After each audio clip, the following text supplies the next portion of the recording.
Well, about a week and a half ago, Pastor John called me and asked me to talk about some of the similarities between basketball and the church and how to get people involved and some of the things that we do as a basketball team.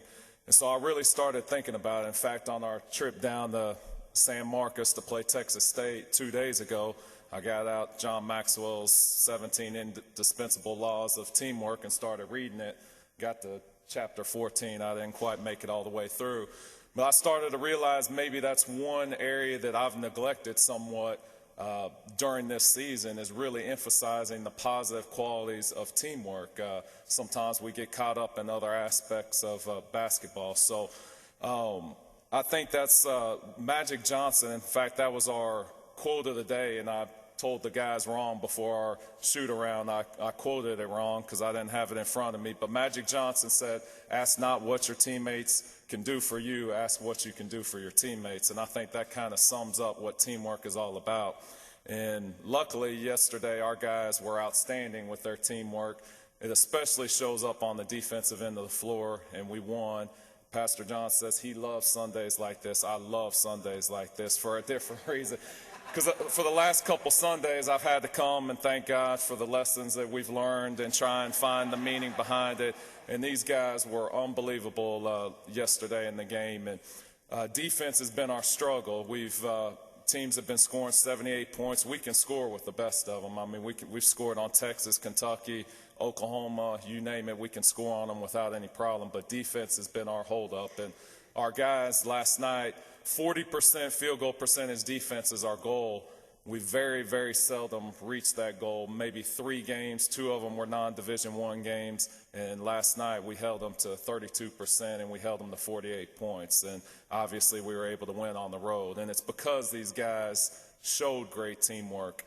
And one of the things that I did learn from Maxwell was, and I talked to our guys before the game, is everybody has a role, and you have to value those roles, and everybody has to understand it. So before the game, I clarified for each one of these guys their roles, because sometimes, and when you're 17 to 20 years old, it's even harder to grasp your roles probably than it is for us. Like, I know my role here in the church is not to sing, because if I sung, it would be absolutely awful. I can't play the piano. I don't have any rhythm, but maybe I can go out there and play basketball with the kids across the street and bring the guys over there and do some things like that. And every great thing that's ever happened, I mean, you name it, every great thing that's ever happened, any great event you think about that you've been involved, I would be willing to bet that a great team was behind it. Everything. Even in sports, individuals, if they win a championship, they have a great team. They have trainers, they have doctors, they have consultants, they have a whole team behind them. You know, there's no Lone Rangers in anything. I mean, even the Lone Ranger had Tonto. There's no real Rambos. I mean, every worthwhile event, there's a team behind it. The one thing we do try and do with teamwork is we have life lessons. We call them championship life lessons, and we'll meet before every single game, and we'll talk to the guys for 15 minutes. We'll do a Bible study with them. We may talk about a current event, and it might be something in regards to what you should tweet and what you shouldn't tweet, or something happens with the Dallas Cowboy and we can talk to our guys about it. But every event that we do outside of basketball, I think that fosters teamwork. So every road trip we go on, that's where the team really grows. Yesterday after we won, we went to Salt Lake Barbecue. We grew as a team.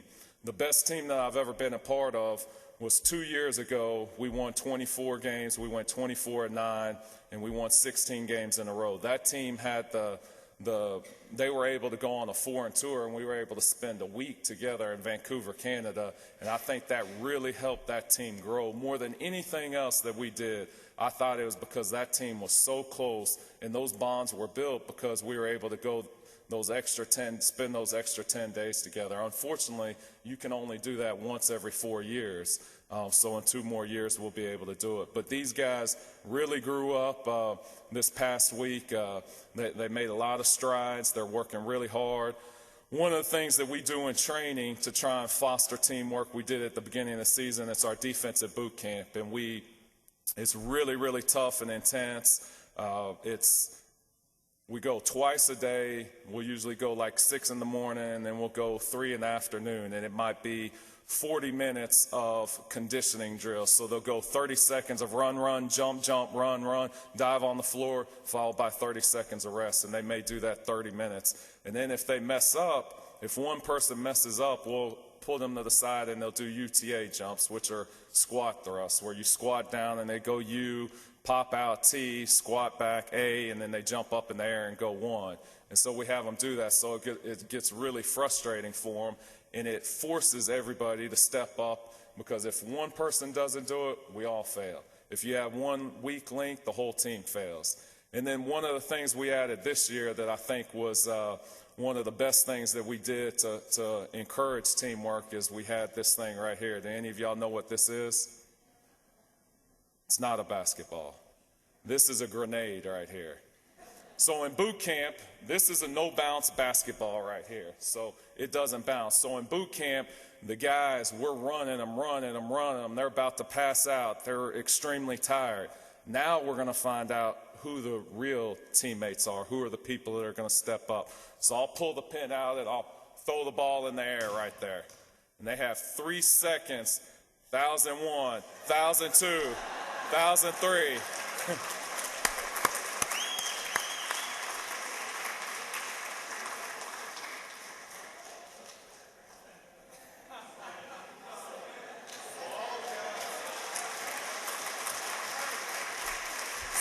And that's Shaquille White-Miller. He's one of the toughest guys. He's a senior for us. He's the anchor of our defense. But so now here's how this grenade thing works. If I pull the pin and throw it in the air, they have 3 seconds. If nobody dives on it, if you're in a room and a grenade goes off and nobody dives on it, what happens? Everybody gets injured, right? But if one person dives on the grenade, what happens? That person dies and the rest of you are saved. So that's the deal with this. So when Shaq dives on it, Shaq dies. So everybody's clapping it up for him. We form 2 lines up and down the basketball court while he runs. He's just been tired and he just dove on it. He runs.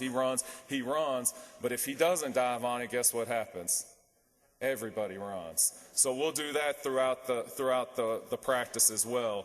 And then the last thing we'll do is the last event was we ran 1 transition or 1 suicide, however you want to call it, for every single game on our roster. And we had to make every single one. And what we would do is we'd have 15 guys out there. So we'll try and play games with them. And we'll say, we need 3 groups of 3. We need 3 groups of 2. Y'all figure it out. And then we put 30 seconds up there. And then when that time goes off, they're running. So they've got to organize themselves in groups of 3, groups of 2, and then we run. And what gets tricky is we'll run, so each one will consist of half court back, full court back, then the next guy will go half court back, full court back.